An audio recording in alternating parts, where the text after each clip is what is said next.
Ladies and gentlemen, welcome in this next edition of the Duval Dive. Live here, of course, I am Kyle Nash, the game. Friends, welcome in once again, Fans First Sports Network, of course, where you can find my stuff. The good, the bad, and the spotty has already been submitted. You'll see that out there, Fans First Sports Network, fansfirstsports.com. Soon enough, my friends. Fans First Sports is also at the Magic game tonight, by the way.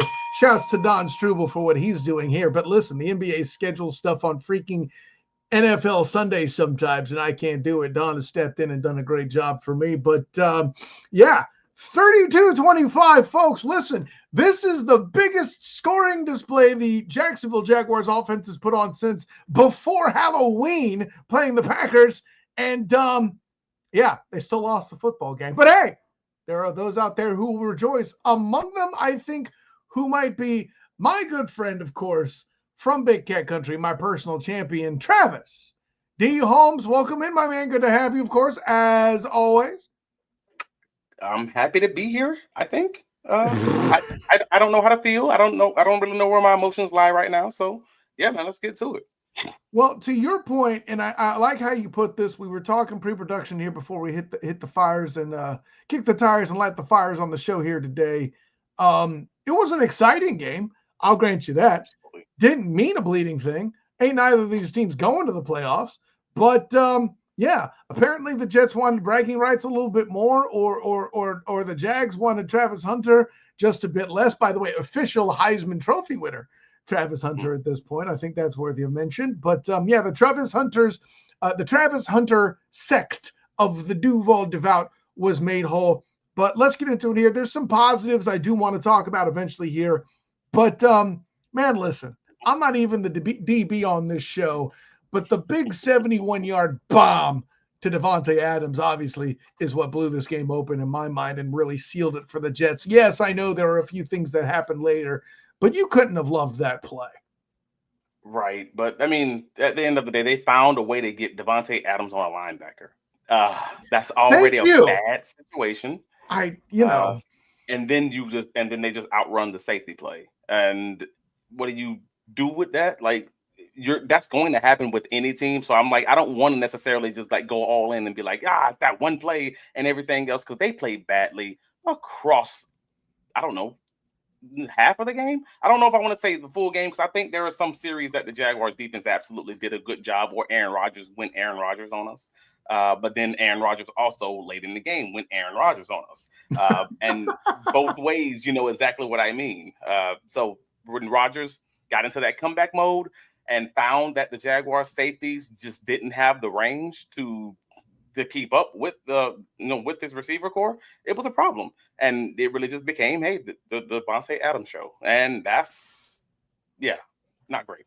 Well, and I'll say this for the defense. You had mentioned at one point in the game early that the biggest run was by a backup safety, Ashton Davis, on that fake punt. Great tweet by you, Travis D. Holmes, on Twitter. But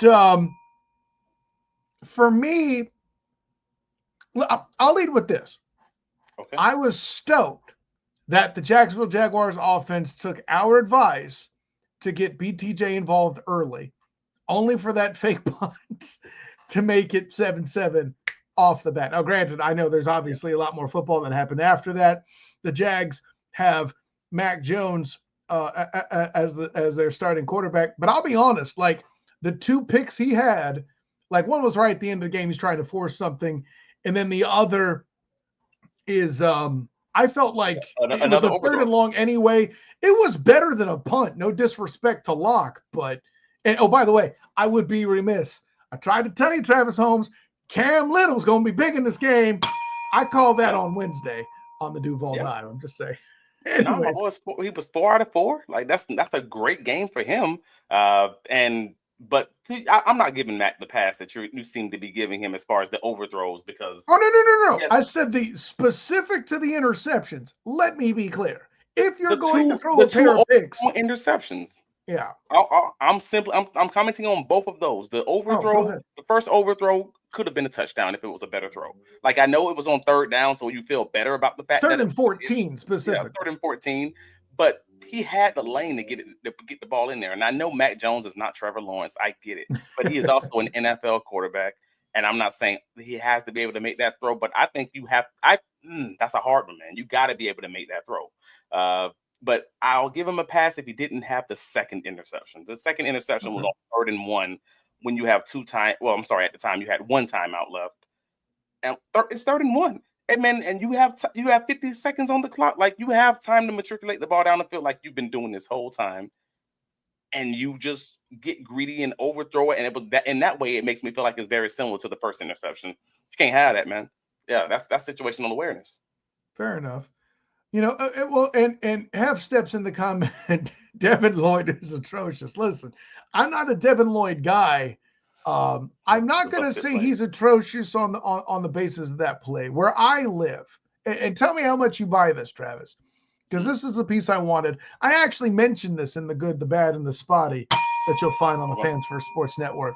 How much of this is late in the game? Forget the rest of it. It's 3.5 minutes ish left in the game.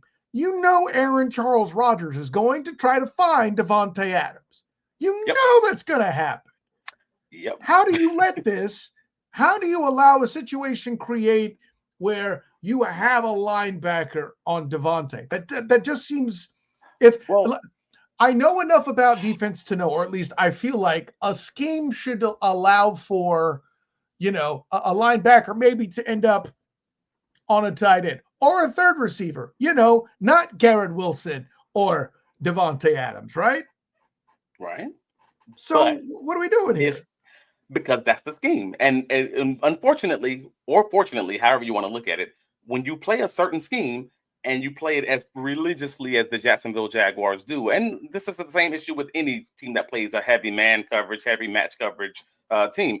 Eventually, when the rubber hits the road and the game's on the line, other team knows, hey man, 9 times out of 10 they're playing this coverage, but they're going to play they're going to dictate to you, the offense. They're going to play what they play, and you're going to have to beat it. Well, damn it, they found a way to beat it, and they knew what the Jaguars would be playing, and the Jaguars played it, and they said, all right, you're going to have to beat us. And Devin Lloyd said, I don't trust my coverage behind me. And I'm not saying he said this out loud. I am simply saying in his reaction, instead of trusting everyone else is going to do their job, he read Aaron Rodgers' eyes. He jumped to the left with the other crosser. I believe it might have been the tight end, instead of just staying with Davante Adams to the right, which is his job, which is his role.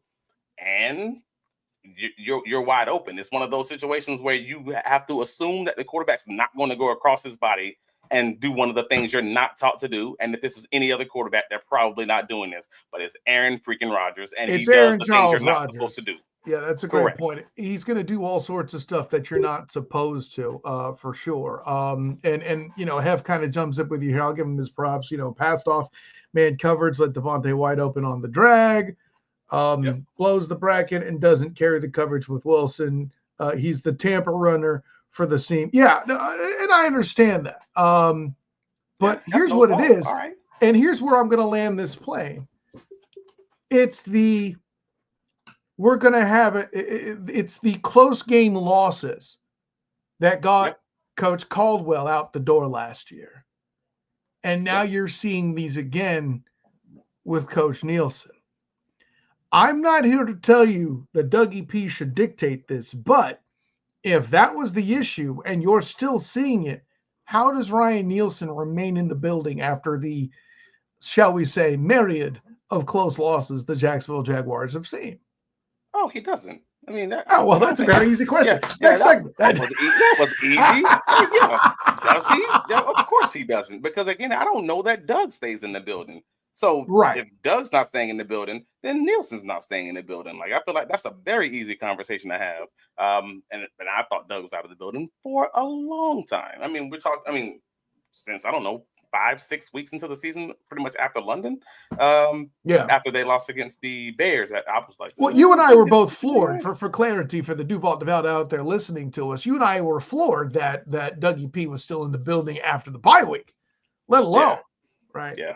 I'll say this too, one would imagine if and when your, let's say, request comes through, so to speak, and Trent Baalke is removed, you would think the coaches are shooting to follow after, right? Well, see, I don't know that necessarily Trent's going. Like Trent for me is the true question mark that we're looking at right now. Like right. I think Doug is out the door, and he might be out the door, and us not have an actual answer on Trent. But Trent being out of the door is the question mark, which is weird because, I mean, you've heard all the different reports. Like, people have expectations. People have heard things. Agents have heard things. Sources have heard things. But no one's heard anything from Shad Khan himself. And that seems to be the line in the sand moment, the key person. What does Shad think? Oh, freaking A, who knows, man? Because everything we know is Shad believes that Trent is his guy, and he's in Trent's corner, or for whatever reason.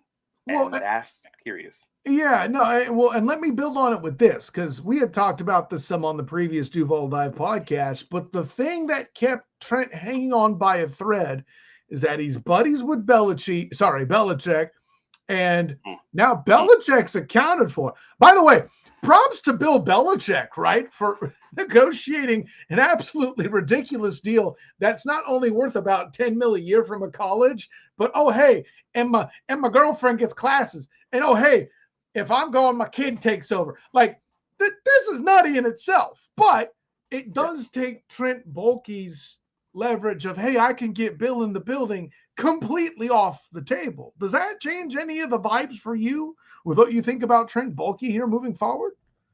I mean, Bill Belichick was his little joker. Like, for you, any of you that play spades, Bill Belichick was Trent Baalke's little joker. Like, I can't say big joker because he's not like, Ben Johnson or whatever else. But nevertheless, he was up there.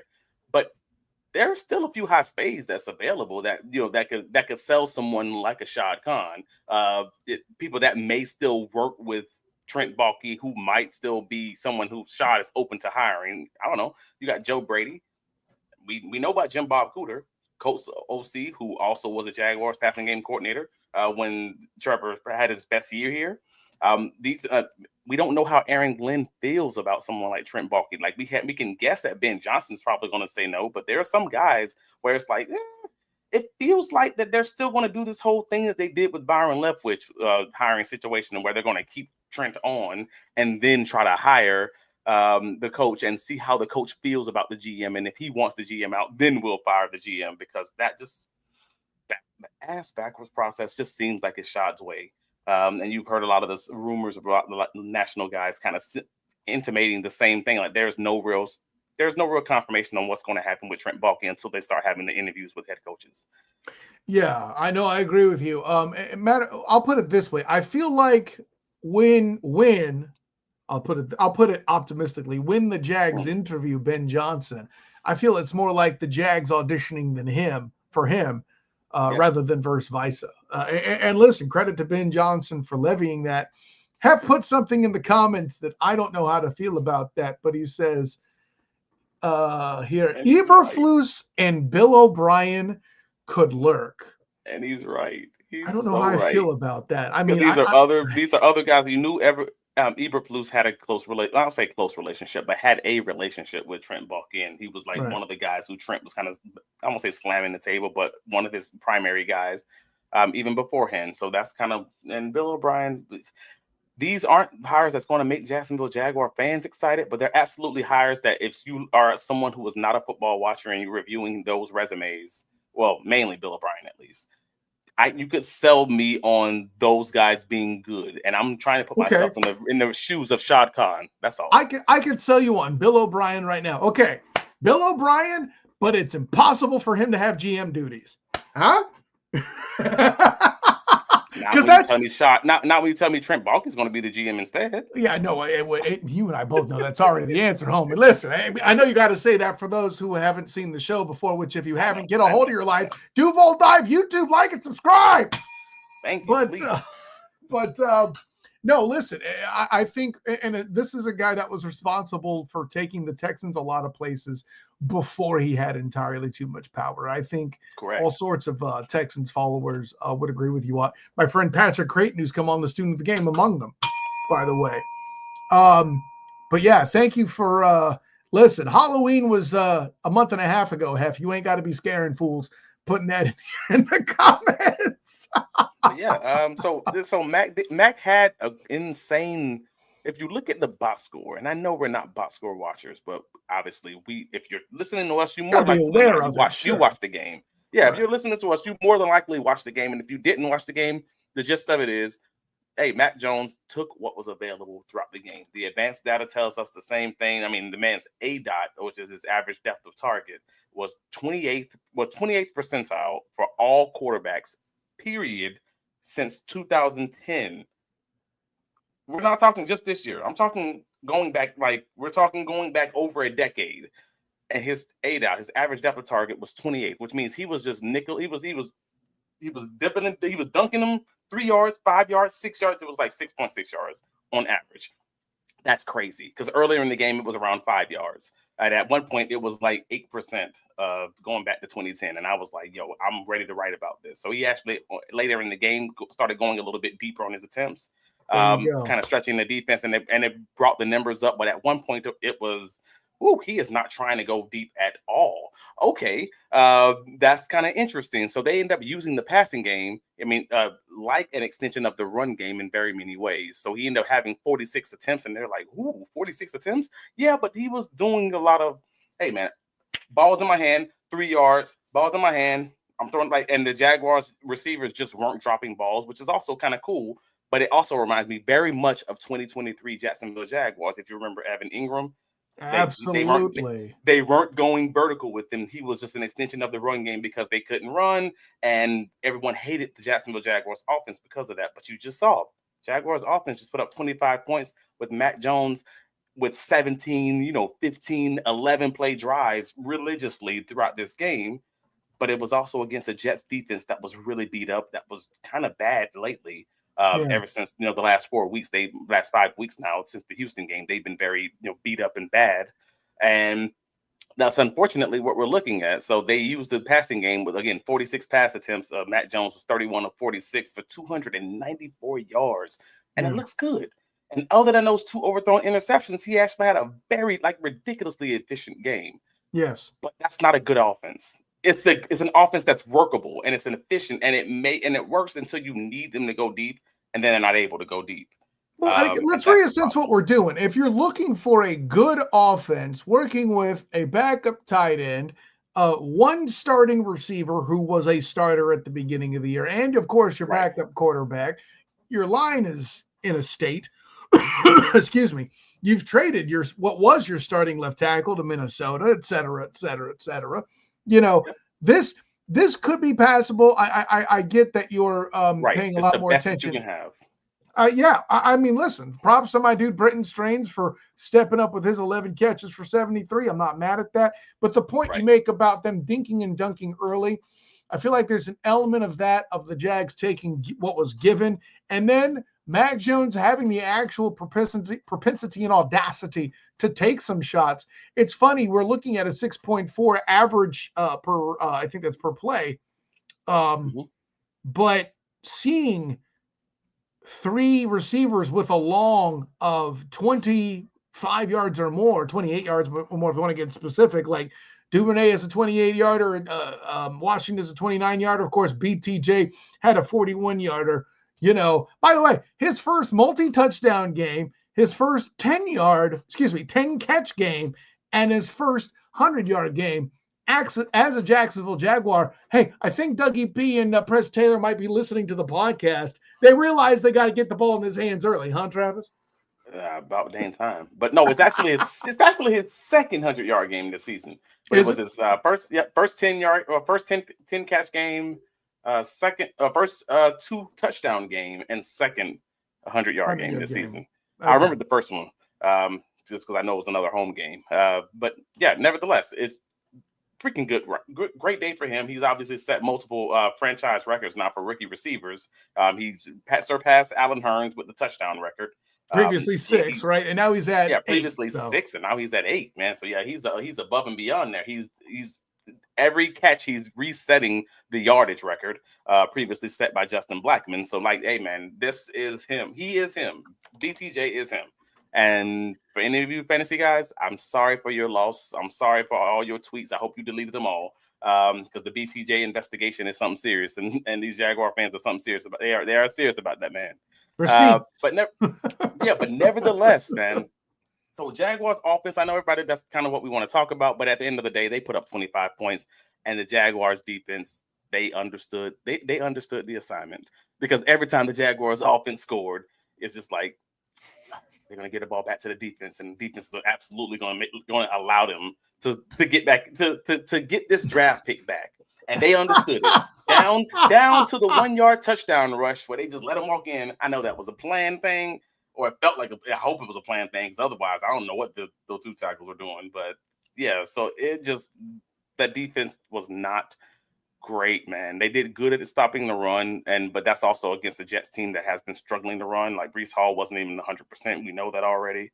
Mm-hmm. But nevertheless, just the secondary, that stinks, man. Like Dilla on the timeline was just like, "Hey, man, Tyson's be getting belt to ass today." Like it was rough. Devontae versus Tyson, and Devontae was winning. But that's a hard matchup in 1-on-1 with no help. But that's what they paid the man to do.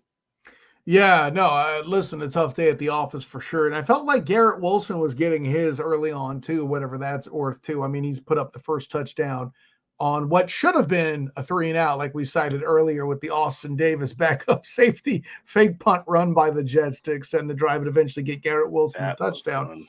Yeah.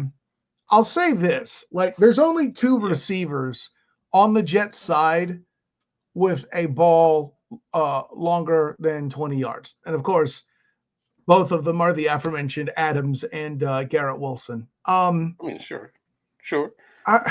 See, and man, listen, but remember the first half, the Jets offense did nothing the first half. Like, so most of what you're looking at, I'm gonna say like 80% of what you're looking at in these passing statistics are all second half stats. That's the part that I'm like, oh no, like we got to be able to remember that. Like if they would have played the first half like they played the second half, these stats, I mean, shit, I almost cursed. Adams might have had 400 yards, man. Like he legitimately might have had 400 straight yards in this game, because at halftime, Brian Thomas had 33 yards receiving, but as we already discussed, Ashton Davis, the backup safety, was the leading rusher for them with 21 yards. And Garrett Wilson was the leading receiver with 41 yards. So which means at the time, Devontae Adams, at the half. So which means Devontae Adams put up the majority of those 198 yards after halftime. Here's a nutty stat for you. Something I haven't seen from Aaron Rodgers personally. I'm not saying it hasn't happened. I just haven't seen it in the stat line since Aaron Rodgers was a Packer. He leads the Jets in yardage in this game, running the damn football. What are we doing here? Well, I mean, I guess it's better than a backup safety, but sure. Yeah, like that's the craziest part about it. Oh, and Delphonic, thank you, man. I did not listen to Doug's statement today because, again, I wasn't at the stadium. As you can tell, I am back home already. Doug confirmed that they let them score, and he was surprised they didn't try to kill the clock and kick a field goal. The announcers on the television kind of said the same thing. That they were surprised that the Jets clock management was so bad. And it was, but bad teams do bad things. But it was Robert Saleh's fault. It was Robert Saleh's fault there in East Rutherford, right there, Travis? Bro, both teams are bad, man. But it's so funny because the Jets are bad because of Aaron Rodgers. No, the Jets are bad because offensive coordinator Aaron Rodgers. There you go. There we go. Like the one that gets them out of good plays. And when you GM Aaron Rodgers as well. I said it before the game. I was on Sports with Bubs, the New York Jets podcast earlier this week, and we had a great detailed, in-depth conversation talking about Aaron Rodgers like checking out of good plays, checking out of bench on 3rd and 1 or a mesh route that's going to be wide open, and you will see them still running the route. But just one of the receivers will run a different route, but he'll run an isolation route to Devontae down the sideline or a back shoulder fade or something like that. And he basically just like sight adjusts out of a route that's obviously there or a route combination that's obviously there. He did it so much in the first half of this game, which is why I even retweeted the quote from the Big Cat Country staff article early this week where I discussed the exact same thing. And I'm like, dude, he's doing it. I hope Aaron Rodgers never stops being Aaron Rodgers for our sake in this game. And after halftime, he stopped being Aaron Rodgers in that way and just started just like running the plays. And that was the difference in the game, in my personal opinion. The Jaguars defense played solid in that first half, but honestly, I just felt like it was Aaron Rodgers just finally stopped tinkering with crap and just let it play. Yeah, no, I think there's some there to that, and I cited it in the keys to the game on Fans First Sports Network that in order to win this game, that the Jags had to stymie and frustrate Rodgers early. That successful fake punt kept that from happening. I really feel like that play not only turned this game, but could have altered the history of the franchise for the Jacksonville Jaguars, as now all of the Duuuval who are Travis hunters still have a great chance to hunt for Travis. I don't know, man. I mean, we're still in the top. We're in the top 5 right now. Like, as allegedly, it's the 6th round pick if you're to believe Mia O'Brien on Twitter, which I tend to do. We're all having this argument about strength of schedule because this has been going back to Tankathon versus the other sites where they put the strength of schedule in now, or the other sites that they'll put the strength of schedule in after you play them, and they just keep updating it. And a lot of mistakes I see out there, and I'm saying this because I've made it in the past, and I had to even correct myself. Head-to-head doesn't matter in this instance. Right. If you've beaten a team, you don't lose the spot. The Jags have been number 1 before because of that, by the way. But so we're talking about either 6th to 8th, depending on how you want to look at it, how you want to look at the strength of schedule. It doesn't matter to me. I say 4th based on, again, I'm looking at strength of schedule as it's already been put in, like the teams they're playing against. They play the Raiders next. We know what's going to happen with that. Whoever loses that game is going to have the lower draft pick. Duh. That's it. So that's kind of why I'm saying they're drafting 4th as of the 425. I can even argue the Raiders want that game more because the Colorado player in question being drafted is different for them. I think they're going to pander for Sanders, personally. See what I did there? At the end of the day, so I'm happy. I personally, as someone not who works for the media, but as a Jacksonville Jaguars fan, am happy with the outcome because who wants empty wins? I mean, that's how we got Trevor Lawrence in the first place, was thank you, Frank Gore. Like empty wins I don't need that. I need competitive games, especially with backup players that show me that y'all still fighting, that show me you're still out there trying to win the game. But at the same time, I'm very happy to see certain players just happen to trip and fall at the wrong moment and give them a touchdown at the end. Like I'm here. Oh, I fell over. I fell over again. Yes. Oh, my ankle. Yes, whatever, man. Like touchdown. So I'm here for this. Great game, New York Jets. Thank you for helping your franchise. Not at all, but absolutely helping the Duval. And Alan Lazard, you also, thank you, sir. Like you are truly still Duval till you die. Like he had he really did. You really are Duval. Listen, I'll say this: like, regardless of the state that the Jets are in with draft picks or any of that, if you're to believe the chatter from Aaron Charles Rodgers, he thinks he's staying there for another year. Granted, based on what Aaron Rodgers has done in the past, I'm not going to believe what happens until he does it. Yeah, but can't doubt him. Yeah, I can't doubt him, but I also can't doubt his ability to doubt the Jets and just leave football because he's got other prospects, Sure. So that's fair. Maybe he'll maybe he'll host Jeopardy after all. Who the hell knows? I thought he did a good job. Oh man. So, but unfortunately, take a look at the Big Cat Country post game write up when we discussed the players of the game, offense, defense, special teams. The highlights of the game. For anybody who missed it, maybe we have all the big plays, including Jeremiah Ledbetter's almost backflip. Hey, listen, for a dude that size, that counts. Travis Holmes, don't hate. No, that's great. I'm not hating at all, bro. I was so happy about that. Like I enjoyed 90% of that game, and I legitimately will say that for anybody who's like listening. Like it was an enjoyable game for a loss, and that's exactly what you needed. If you were someone who hates the Jaguars winning games that don't matter, you're happy. If you're someone who wants to see a competitive football game and because you spent money on these dang tickets, you're happy. Like I'm here for all of the in between. Like it was a really enjoyable game across the board. They were out there running around being happy. You got the spin move with Mac Jones, followed up by the spin move by Travis Etienne. Those were both incredibly tight. You're not wrong, kid. Yeah, so like everything, if you wanted to see it, you probably got it. Unless you're somebody who wanted to see defense, and unfortunately, that's me. Yeah. I'll say this. I find it ironic that Jeremiah Ledbetter, who gets a lot of time based on a coach getting rotation, throws a flip after a sack. I'm just throwing it out there. You can call it a dad joke. You could call it a cosmic query, the likes of which only Neil deGrasse Tyson has explored. But nonetheless, I can't help but point out that irony. But unfortunately, Unfortunately, I don't know. I've struggled, and I'm not gonna tell you who I chose as my defensive player of the game in the Big Cat Country post game write up. But you got to go find that. That's what he's telling you. I struggled to find one, and I want to be real about this and let the people know. I truly struggled to find a defensive player of the game. Like nobody was dominating on sacks as far as that piece was concerned. Nobody was dominating as far as the secondary was concerned. And because of that, like even when you had someone who had a few good plays like Jarian, then you would still be able to show one or two big plays where it's just like, oh man, I can't make you the player of the game with that on tape or with that, that rough play. Same thing would apply for Tyson. Same thing would apply for Savage. Like, yeah, I went down the list and it was kind of just rough for that. So take a look at it and tell me if you agree or disagree. Moments Jarian Jones had, I'll grant him, covering Davante Adams that seemed to go pretty well.